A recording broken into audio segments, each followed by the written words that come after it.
بسم اللہ الرحمن الرحیم۔ السلام علیکم۔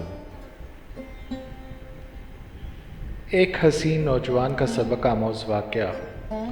ایک بزرگ فرماتے ہیں کہ میں 1 سال سخت ترین گرمی کے زمانے میں حج کو چلا۔ لو بڑی شدت سے چل رہی تھی۔ ایک دن جب میں وسط حجاز میں پہنچا تو اتفاقاً قافلہ سے بچھڑ گیا اور مجھے کچھ غنودگی سی آ گئی۔ آنکھ جو کھلی تو اس جنگل بیابان میں ایک آدمی نظر آیا، تو میں جلدی اس کی طرف چلا تو دیکھا ایک کم سن لڑکا تھا جس کی داڑھی بھی نہ نکلی تھی اور اس قدر حسین کہ گویا 14ویں رات کا چاند ہے، بلکہ دوپہر کا سورج اس پر ناز و نعمت کے کرشمے چمک رہے ہیں۔ میں نے اس کو سلام کیا اور اس نے کہا، ابراہیم۔ وعلیکم السلام۔ میرا نام لینے پر مجھے انتہائی حیرت ہوئی اور مجھ سے سکوت نہ ہو سکا۔ میں نے بڑے تعجب سے پوچھا کہ صاحبزادے، تجھے میرا نام کس طرح معلوم ہوا؟ تو نے تو مجھے کبھی دیکھا بھی نہیں۔ کہنے لگا، ابراہیم، جب سے مجھے معرفت حاصل ہوئی ہے انجان نہیں بنا، اور جب سے مجھے وصال نصیب ہوا کبھی فراق نہیں ہوا۔ میں نے پوچھا، اس سخت گرمی میں اس جنگل میں تجھے کیا مجبوری کھینچ کر لائی؟ کہنے لگا، ابراہیم، اس کے سوا میں نے کبھی کسی سے انس پیدا نہیں کیا اور نہ اس کے سوا کسی کو ساتھی اور رفیق بنایا۔ میں اس کی طرف بالکل منتقل ہو چکا ہوں اور اس کے معبود ہونے کا اقرار کر چکا ہوں۔ میں نے پوچھا کہ تیرے کھانے پینے کا ذریعہ کیا ہے؟ کہنے لگا، محبوب نے اپنے ذمے لے رکھا ہے۔ میں نے کہا، خدا کی قسم، مجھے ان عوارض کی وجہ سے جو میں نے ذکر کیے تیری جان کے ہلاک ہونے کا اندیشہ ہے۔ تو اس نے روتے ہوئے کہا، اس کی آنکھوں سے آنسو کی لڑی موتیوں کی طرح سے اس کے رخسار پر پڑ رہی تھی۔ چند شعر پڑھے جن کا ترجمہ یہ ہے، کون شخص ڈرا سکتا ہے مجھ کو جنگل کی سختی سے، حالانکہ میں اس جنگل کو اپنے محبوب کی طرف چل کر قطع کر رہا ہوں اور اس ایمان لا چکا ہوں۔ مجھ کو بے چین کر رہا ہے اور شوق ابھارے لیے جاتا ہے، اور اللہ کا چاہنے والا بھی کسی آدمی سے نہیں ڈر سکتا۔ اگر مجھے بھوک لگے گی تو اللہ کا ذکر میرا پیٹ بھرے گا، اور اللہ کی حمد کی وجہ سے میں پیاسا نہیں ہو سکتا، اور اگر میں ضعیف ہوں تو عشق مجھے حجاز سے خراسان تک، یعنی یورپ سے پچھم تک لے جا سکتا ہے۔ تو میرے بچپن کی وجہ سے مجھے حقیر سمجھتا ہے، اپنی ملامت کو چھوڑ جو ہونا تھا ہو چکا۔ میں نے پوچھا، تجھے خدا کی قسم اپنی صحیح عمر بتا، کیا ہے؟ کہنے لگا، تو نے بڑی سخت قسم مجھے دے دی جو میرے نزدیک بہت ہی بڑی ہے۔ میری عمر 12 برس کی ہے۔ پھر وہ کہنے لگا، ابراہیم، تجھے میری عمر پوچھنے کی کیا ضرورت پیش آئی؟ میں نے کہا، مجھے تیری باتوں نے حیرت میں ڈال دیا۔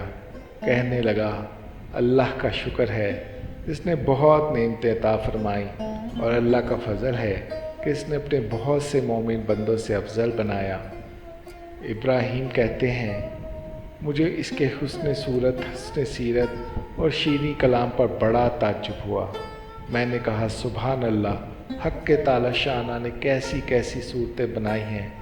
اس نے تھوڑی دیر نیچے کو سر جھکا لیا، پھر اوپر کی طرف نظر اٹھا کر بہت ترچھی اور کڑوی نگاہ سے مجھے دیکھا اور چند شعر پڑھے جن کا ترجمہ یہ ہے، اگر میری سزا جہنم ہو تو میرے لیے ہلاکت ہے۔ اس وقت میری یہ رونق اور خوبصورتی کیا بنائے گی؟ اس وقت میری ساری خوبیوں کو عذاب عیب دار بنا دے گا، اور جہنم میں طویل عرصے تک رونا پڑے گا، اور جبار جل جلالہ یہ فرمائے گا، بدترین غلام تو میرے نافرمانوں میں ہے۔ تو نے دنیا میں میرا مقابلہ کیا، میری حکم عدولی کی، تو میرے عہد و پیمان کو جو ازل میں ہوئے تھے بھول گیا تھا، یہ میری قیامت کی ملاقات کو بھول گیا تھا۔ اے ابراہیم، تو اس دن دیکھے گا کہ فرما برداروں کے منہ 14ویں رات کی چاند کی طرح چمک رہے ہوں گے، اور حق کے تعالی شانہ اپنے اوپر سے انوار کے پردے ہٹا دیں گے، جس کی وجہ سے یہ فرما بردار اس پاک ذات کی زیارت سے ایسے مبہوت ہو جائیں گے کہ اس کے مقابلے میں ہر نعمت اور ہر راحت کو بھول جائیں گے، اور حق کے تعالی شانہ ان فرما برداروں کو ہیبت اور خوشنودی کا لباس پہنائیں گے، اور ان کے چہروں کو رونق و شادابی عطا ہوگی۔ یہ اشعار پڑھ کر کہنے لگا، اے ابراہیم، وہ ہے جو دوست سے منتقع ہو گیا ہو اور وصال اس کو حاصل ہے، جس نے اللہ تعالیٰ کی اطاعت سے وافر حاصل حصہ لیا۔ ابراہیم، اپنے رفقا سفر سے بچھڑ گئے ہو؟ میں نے کہا، ہاں، میں ایسے ہی رہ گیا۔ تجھ سے اللہ کے واسطے سوال کرتا ہوں کہ تو میرے لیے دعا کرے کہ میں اپنے ساتھیوں سے جا ملوں۔ میرے اس کہنے پر اس لڑکے نے آسمان کی طرف دیکھا اور کچھ آہستہ آہستہ زبان سے کہا کہ مجھے اس کے ہونٹ حرکت کرتے ہوئے معلوم ہوئے۔ اس وقت مجھے نیند کا جھونکا سا آیا، بے ہوشی سی ہوئی۔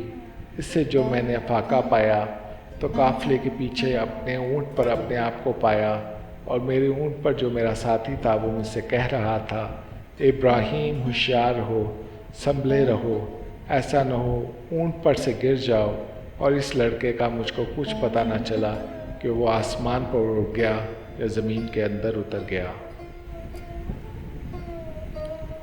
جب ہم سارا راستہ طے کر کے مکہ مکرمہ پہنچ گئے اور میں حرم شریف میں داخل ہوا تو کیا دیکھتا ہوں کہ وہ لڑکا کعبہ شریف کا پردہ پکڑے ہوئے رو رہا ہے اور چند شعر پڑھ رہا ہے، جن کا ترجمہ یہ ہے، میں کعبہ کا پردہ پکڑ رہا ہوں اور بیت اللہ کی زیارت بھی کر رہا ہوں، لیکن دل میں جو کچھ ہے اس کو اور راز کی بات کو تو خوب جانتا ہے۔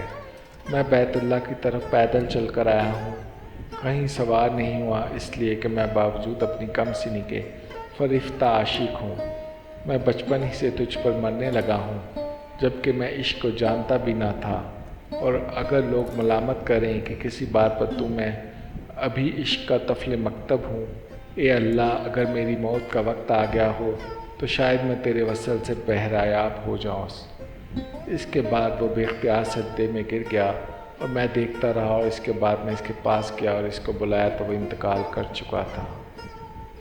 ابراہیم کہتے ہیں کہ مجھے اس کے انتقال کا بڑا سخت صدمہ ہوا۔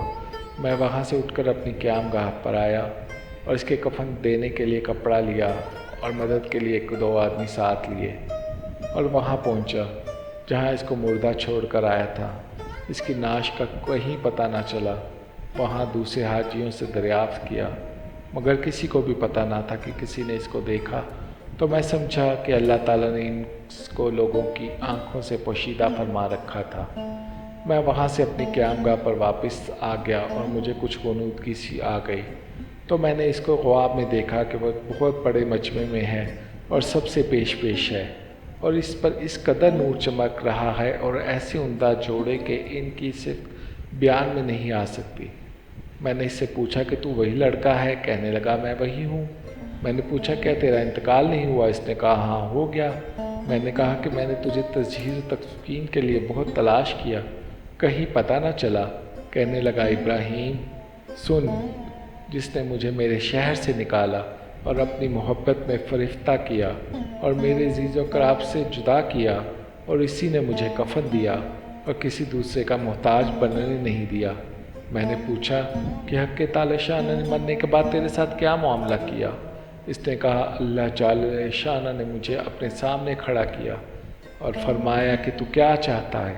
میں نے عرض کیا، تیری ہی مجھے آرزو ہے۔ فرمایا کہ بے شک تو میرا سچا بندہ ہے اور جو تو مانگے اس کے لیے کوئی رکاوٹ نہیں ہے۔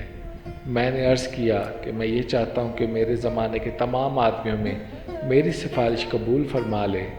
ارشاد ہوا کہ ان سب کے بارے میں تیری سفارش مقبول ہے۔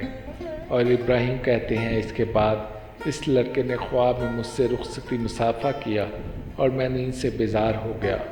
میں نے حج کے جو ارکان باقی تھے وہ پورے کیے، مگر اس لڑکے کی یاد سے اور اس کے رنج سے میرے دل کو قرار نہ تھا۔ میں فارغ ہو کر واپس ہوا، لیکن حالت یہ تھی کہ راستے میں سارے قافلے والے یہ کہتے تھے کہ ابراہیم، تیرے ہاتھ کی مہک سے ہر شخص حیران ہے کہ کیسی خوشبو آ رہی ہے۔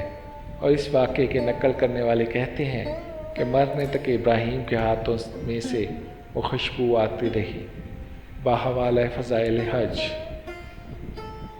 حاصل، بے شک جو اللہ کی محبت میں ڈوب جاتا ہے اس کی کیفیت ایسی ہی ہو جاتی ہے، اور یقیناً اصل چیز تو اللہ اور اس کے رسول کی محبت ہی ہے۔ خوش نصیب ہے وہ مسلمان جو اللہ اور اس کے رسول کی محبت میں ڈوب کر زندگی گزارے۔ دعا ہے کہ اللہ تعالی ہمیں بھی اپنی حقیقی محبت نصیب فرمائے۔ آمین یا رب العالمین۔